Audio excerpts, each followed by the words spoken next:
Estamos de vuelta. Vamos a hablar un poquito de hardware.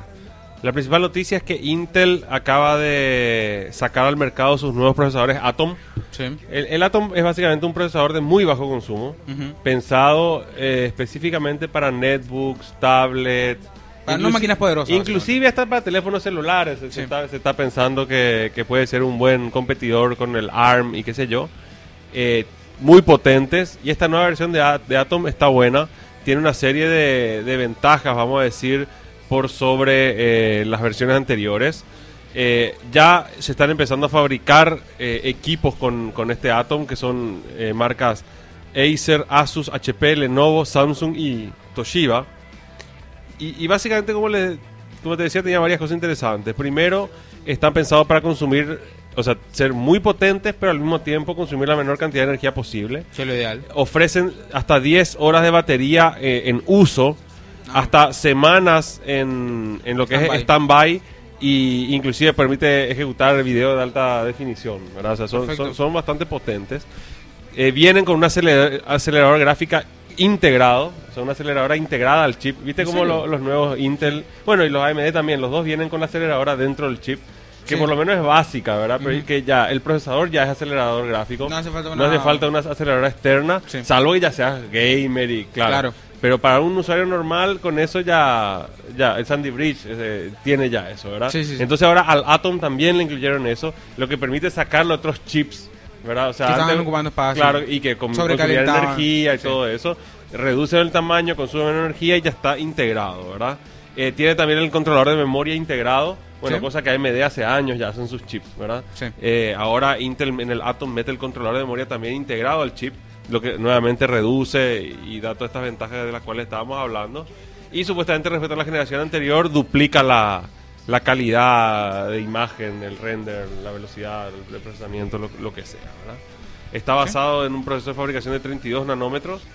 Y bueno, básicamente está pensado, como te decía, para notebooks, netbooks, tablets, dispositivos móviles, básicamente. Dispositivos móviles que no requieren mucho nivel de procesamiento. Exacto. Y la otra noticia es que la Commodore 64 cumplió 30 años. Me acuerdo del comercial nomás yo. Comercial de que iban trotando. Eso no me acuerdo. Lo que pasa, mira, yo tengo una 128, si quieres un día la armamos acá, hay que armarla. Tengo el monitor, tengo todo, la armamos para pero que te en línea de consola nomás. Sí, claro. Sí. Nada más, tengo el emulador también, que sin armarla como la puedes ver, pero no es lo mismo la máquina con su disquetera, ¿verdad? No es lo mismo tocar esos teclados antiguos. No es lo mismo. Bueno, y la cuestión es que la Commodore 64 cumplió 30 años, y la Commodore 64 fue realmente... cambió un paradigma. La IBM PC es cierto que fue la revolución de las PCs, pero la PC fue inventada para ambientes de oficina, ¿verdad? Sí. En cambio, antes de que IBM saque su PC, no solo Commodore, sino otras marcas habían sacado estas computadoras que estaban pensadas para el hogar, y el objetivo de ellos era una computadora en cada hogar, ¿verdad? Sí. Y cosa que para IBM era ridículo, nadie iba a tener en su casa una computadora, justamente, ¿verdad? Y estaban pensadas para eso, y evidentemente trataban de ser muy baratas, pero al mismo tiempo tener la mayor potencia posible, ¿verdad? Y son computadoras que se utilizaron por 10 años el mismo hardware, y la gente la seguía utilizando, hasta ahora se siguen utilizando, hay gente que es fanática y la sigue utilizando, ¿verdad? Y era una máquina, bueno, ¿por qué tan especial? Tiene un récord, la Commodore 64, que creo que es la mayor computadora personal que llegó a 1 millón o la primera que llegó a 1 millón de computadoras vendidas, algo así, ¿verdad? Realmente se vendieron muchas máquinas, mucha gente la tuvo, y poseía varios detalles de diseño que le hicieron bastante especial, ¿verdad? Bueno, tenía 64 kilobytes de memoria, como 64, que vos decís nada, porque 64 kilobytes, ni un documento TXT ahora te ocupa 64 kilobytes, ¿verdad? O sea, sí. Sí, un TXT sí, pero un Word ya no. No. Por eso te digo. Un Word vacío ya no entenderé. Ya no, ¿me entendés? Por eso te digo. Y estamos hablando de una máquina que toda su memoria es 64 kilobytes. Y si vos querías jugar un juego, la música, los gráficos, el programa, todo tenía que entrar en los 64 kilobytes. ¿Me entendés? Sí, o sea, los perros tenían que optimizar realmente su código para que quepa. Para que funcione, ¿verdad? Claro. Exactamente. Bueno, entonces tenía 64 kilobytes, tenía 1 megahertz, Está muy bueno. 1 megahertz tenía. Sí, 1 megahertz. Estamos hablando ahora de que las máquinas tienen, o sea, los procesadores de los teléfonos tienen 1 gigahertz. Dual core. Y son dual core otra vez. ¿No? Acá estamos hablando 1 megahertz. O sea, 1000 veces menos que un teléfono celular actual era la potencia de su procesador. La otra vez leí que los teléfonos de ahora tienen el mismo nivel de procesamiento que la NASA cuando envió un hombre a la Luna. Y nosotros tiramos pájaros nomás. Y sí, nosotros jugamos Angry Birds con eso. Sí. Así mismo. No, sí, una de las ondas, la Voyager, una de esas, tenía un procesador de 32 kilobytes. Eso era todo lo que tenía. O sea, vos tenías que tener todo el código de la sonda y todos sus datos y todo en esos 32 kilobytes y para que haga toda su misión en el espacio sideral. ¿Y el almacenamiento que iba a traer también lo comunicaba? No, ya no vuelve. Ese ya se fue y no vuelve más, ¿verdad? Pero todo su protocolo de comunicación, todo estaba ahí en 32 kilobytes. Imagínate, ¿verdad? Una de las cosas que fue revelación en la Commodore 64 fue el chip de sonido, el chip SID que se llamaba. Tenía sonido de 3 canales. Pero era un... No, 3 canales era... Para la época era... Sí, ya sé, pero ¿verdad? Es muy raro compararlo con lo que hay ahora. Claro. Pero ¿sabes que el chip SID era diferente a cualquier chip musical de la época? Porque el chip SID se programaba. Era un chip que vos le ponías código y lo programabas. ¿Me entendés? Ya. Entonces, la música... Vos para crear los efectos de sonido tenías que programar los efectos de sonido.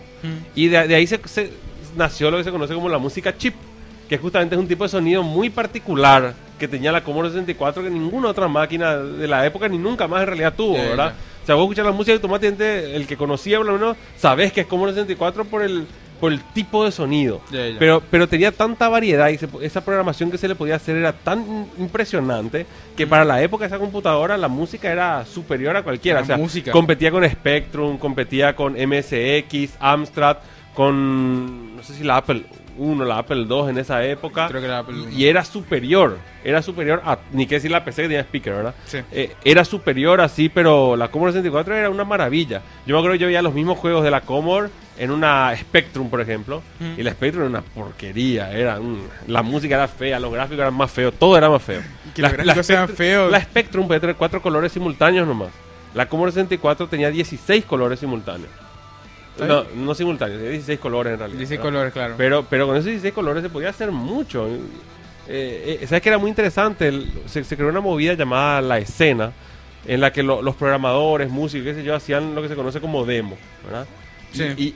Las demos eran demostrar sus capacidades de programación, vamos a decir, quién hacía las cosas más espectaculares con esos límites, ¿verdad? Y entonces salían las demos, y la demo era eso, era una mezcla de sonido, animación, que es música, una mezcla de imágenes, ¿verdad? Y se hacían parties, la fiesta donde se mostraban los demos. No, y se competía por mucha plata, ¿verdad? Y el que sacaba la mejor ganaba, y hay demos espectaculares, ¿verdad? La Commodore 64 y decís, puta, ¿cómo hacían esto? Efectos 3D y eso que es imposible. Yo me di cuenta de algo, si uno tiene tiempo y tiene un aparato va a hacerlo, porque hay un tipo que hizo... Claro. Yo la película de Tron, sí. Agarró el tema principal de Daft Punk, Dreisel, agarró y con 5 discos floppy se puso a tocar esa música. ¿Cómo es con 5 discos? Y el disco floppy creo que si uno lo hace girar a una velocidad muy grande, empieza a hacer un ruido. Y entonces agarró 5 y lo hizo tocar. No, claro, y con la Commodore pasó eso, ¿verdad? La Commodore tuvo su éxito fueron 10 años. Sí. Después empezó a decaer, pero continuó, ¿verdad? Claro. Pero pues después ya se ve la Commodore Amiga, que era mucho más potente, era mucho mejor, qué sé yo, de 16 bits. La Commodore 64 era de 8 bits. Pero en esos 10 años se empezaron cosas súper básicas. Si vos veías los primeros jueguitos, qué sé yo, eran cosas básicas, eran tipo de Atari, ¿verdad? Sí. Hasta que en esos 10 años, en los últimos tiempos, hay músicos que se volvieron profesionales a partir de ahí, como Rob Hubbard y otros, Chris Hulsbeck y otros más. O sea, empezaron a hacer música realmente así impresionante de lo que el chip permitía, ¿verdad? O sea, le sacaron el jugo al máximo. A los gráficos también le sacaron, o sea, aprendieron rutinas y secretos para optimizar el código que les permitía hacer cosas que nadie podía hacer, ¿me entendés? Sí. Hacer imágenes, o sea, hacer sus propios software para dibujar que les permitía otra vez hacer cosas que nadie podía hacer y le sacaron el jugo, le exprimieron al máximo. Todo en 64K. Y como te digo, hasta ahora... O sea, la movida esa de la escena, las demos y qué sé yo, siguió en la Amiga, siguió en la PC, o sea, siguió existiendo, vamos a decir. Sí. Y hasta ahora hay concursos en Europa donde se siguen presentando cosas de Commodore 64 y compiten así programando Commodore 64. Dios. Claro, pues es tipo, ya es como un hobby, ¿verdad? Agarrar eso y sacar como los trenes en miniatura. Exacto, es un hobby. Es divertido. Exacto, así mismo es, ¿verdad? Bueno, después, al principio la Commodore 64 venía con una casetera, no tenía disquetera. Vos metías el cassette. Sí, vos metías el cassette. Yo, gracias a Dios, cuando compré, ya compré con disquetera, ¿verdad? Yeah. Pero después heredé una vez una casetera, un amigo me regaló. Y había algunos juegos que tenías solamente en cassette, o sea, tenía que meter el cassette para probar. Sí. Y lo primero tenías que saber dónde estaba, porque vos en un cassette podías grabar 100 juegos, ponerle. Sí. Entonces vos empezabas a girar el contador y vos sabías que en el 312 empezaba el juego. Y tenías que ir ahí cerca, le ponías a la computadora cargar y te decía press play on tape. Entonces apretabas play en el cassette y esperabas a que se sincronice, y si tenías suerte sincronizaba y cargaba el juego, por ejemplo. Tardaba horas, o sea, media hora tardaba en cargar un juego, cosas así. Al salir la disquetera, eso mejoró bastante. Igual era lento, pero comparado con el cassette era 1000 veces más rápido. Sí. Y después apareció un aparatito que vos le enchufabas, que se llamaban Fast Loader. Fast Loader, exactamente, sí, que era más rápido. No sé yo qué hacía, pero te juro que 10 veces más rápido cargaba. No sé yo qué hacía. Mejor el header. No sé qué hacía. No, pero la disquetera ya estoy hablando, la disquetera. No sé qué hacía. Inclusive después había unos fast loader que eran de software, ¿no? Vos levantabas el software y ejecutabas un softwarecito y ya te hacía de fast loader. Pero el problema era que te consumía 2K de memoria ponerle, entonces el juego no booteaba si justo necesitaba esa memoria. Sí. Cosas así, ¿verdad? Pero con la mayor parte de los juegos funcionaba. Me sorprende un poco. Actualmente hay en eBay todavía la venta Commodore 64 entre 50 y $200, sí, dependiendo de la condición en la que esté. De repente está barato con los juegos originales. Está demasiado barato. Sí. Y hay un emulador para iPhone de la Commodore 64 que podés usar, que dice que es legal y tiene todos los software originales que puedes jugar en el iPhone. El iPhone, claro. Sí. Y bueno, también hay en la PC hace 1000 años que hay. Yo me acuerdo que yo llegué a probar. Yo bajé gigas. Mira que gigas es mucho para la Commodore 64, que los ISO son de 10K y eso, ¿verdad? Sí. Bajé gigas así, una colección que era Commodore 64, todo lo que había para Commodore 64. Y empecé a probar con el emulador. Y probé unos cuantos días, después ya me aburrí, ¿verdad? Pero estaban todos los software así, realmente espectacular. El emulador funcionaba súper bien luego. Y bueno, los disquetes eran buenísimos. La disquetera era single side y vos comprabas los disquetes single side, o sea, que se pueden poner de un solo lado. ¿Te acordás los disquetes 5 1/4?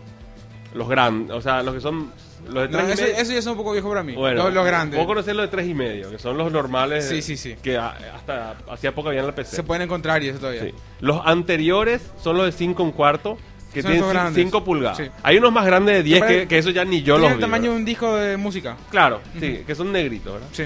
Y eso tenía un secreto. Vos agarrabas con una perforadora y le perforabas del otro lado, de un costado, y se convertían en doble densidad. Sin gastar un guaraní más, un peso más. Y vos lo dabas vuelta y grababas del otro lado igualito que si fuera, o sea, se convertían en doble densidad. Ese es un secreto de la Commodore 64. Alguien se quedó muy mal ahí enseñarlo. Qué memoria. Tengo ganas. Un día ya dije, tengo que hacer unas mudanzas ahora en casa y limpiar, hacer una limpieza. Y voy a rescatar la Commodore 128, la que yo tengo, para que mi hijo la pruebe. No, para que mi hijo la pruebe. No tengo muchos juegos ya, porque cuando yo tenía una 128 y yo la vendí hace 20 años atrás. En el 92, sí, hace 20 años atrás la vendí. Hija de... ¿verdad? 20 años ya pasaron del 92. La vendí, sí, yo me recibí del colegio y ahí el segundo año, el 93, pero la vendí. Para comprarme una Commodore Amiga, que era la nueva generación, que era, otra cosa, ¿verdad? 16 bits, 4000 colores, era otra cosa. Y entonces cuando la vendí, yo la vendí con 300 disquetes. Y... Sí, wow. Sí, fue así, yo me fui a comprar cajas de disquetes. Me fui a comprar la Commodore Amiga, acá donde existía Yazoo todavía, que era una tienda, era la única que vendía esas cosas, que quedaba en el centro. Me fui a Yazoo y yo quería comprar la Commodore Amiga y me pedían $500. Yo era un estudiante de colegio, yo tenía guaraní cero, no tenía un peso. Y me fui, yo le quería vender la Commodore y no me querían aceptar la Commodore, canjear, nada, ¿verdad? No querían. Y justo en ese momento que yo estaba queriendo vender mi Commodore, entra y comprar la Amiga, entra un tipo al local y dice, quiero comprar una Commodore 128. Ahí te vendo. Y me di la vuelta y yo quiero comprar una Amiga y vamos a hacer negocio. Pero yo era estudiante de colegio, el tipo era un señor mayor, ¿verdad? Y hizo una negociación, Gerard. Me tomó por $200 la Commodore y le vendí a $1 cada disquete. Y tenía 300 disquetes. $300. Y conseguí $500. Entonces yo vendí todo lo que tenía y a cambio me compré mi Commodore Amiga. ¿Me entendés? Dios. Sin ni un software, pero tenía mi Commodore Amiga. Entonces ahí perdí todo el software que tenía. Y después de muchos años alguien me regaló otra vez una 128, no me acuerdo, el papá de alguien que tenía y no la usaba más, que le iba a tirar. Sí. No, regalame, y me regaló. Y conseguí 2-3 disquetes, pero ya casi no tengo los juegos. Pero bueno, algún juego hay todavía para meter en la disquetera. Hay que traquear al señor que le vendió la Commodore, a ver si sigue vivo. Hay que traquearle, exactamente. Y conseguí algunos disquetes. Sí. O si no, yo sé que existe una forma, pero ya tengo que investigar, ¿verdad? El emulador, claro. No, yo tengo los ROMs. Yo tengo los ROM, por decir. Las imágenes de los disquetes. Tengo algunos disquetes vírgenes todavía que conseguí. No son regalables. Sí, son regalables. Todo bien. Pero no, voy a borrar lo que ya tengo. Pero tengo algunos que son vírgenes todavía. Y yo sé que hay un método para conectar a la PC la disquetera a la Commodore 64. Pero tienes que hacer un cable especial, o sea, un electrónico tendría que hacer eso.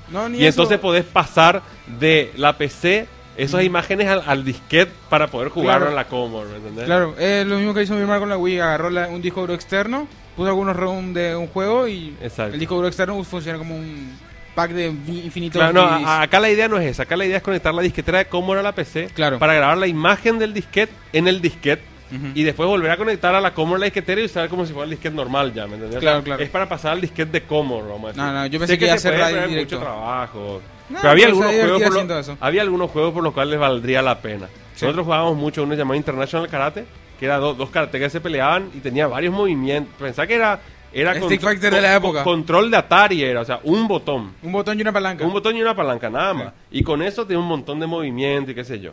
Y después jugábamos Barbarian, que era también unos que se peleaban, y había un movimiento, saltabas y le cortabas la cabeza si el tipo estaba distraído, ¿verdad? Y terminábamos el colegio y después de los exámenes veníamos a mi casa y nos quedamos todo el resto de la mañana y jugábamos Barbarian y era cortarle la cabeza, hasta cortarle la cabeza al tipo, ¿verdad? Que mucho nos divertíamos, qué buena época. En mi época de colegio también era así, pero jugábamos Smash en vez de con la Commodore. Y bueno, sí, está bien. Y claro, eso es lo que hay en el momento. Y dentro de muchos años voy a decir, ¿se acuerdan en el GameCube con el Smash? Así mismo, y van a decir, qué viejo sos. Así mismo, la misma cosa. Bueno, y hablando de Commodore 64, qué mejor que irnos a la pausa escuchando una música de la Commodore 64, pero remixada, no la versión tan vieja que nadie va que se van a morir, ¿verdad? Pero una versión modernizada que es del juego Last Ninja 2, uno de los mejores juegos que salió para la Commodore 64, era un ninja que se enfrentaba a otros y tenía parte de rol, ibas a agarrar ítem, era una mezcla de rol, aventura gráfica. No. Era 3D isométrico, ¿conoces el isométrico? No. El que vos ves así, es un 3D. No. Es un 3D pero que vos ves en una única perspectiva. Es una única perspectiva. ¿Me entendés? Sí. Que vos no podés mover el 3D. Es solamente esa perspectiva en la que se mueve. O sea, vos verías así, vos le ves al tipito que camina, pero así. O sea, no es scroll en primera persona. No es scroll.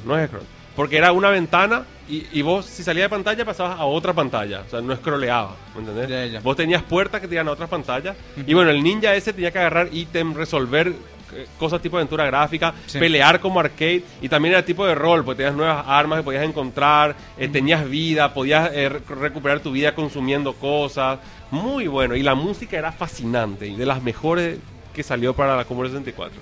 Así que vamos a escuchar de la música de Last Ninja 2, el tema del primer nivel, que es el Central Park, pero la versión remixada con guitarra eléctrica, está de la pesada. Vamos a escuchar eso y regresamos enseguida.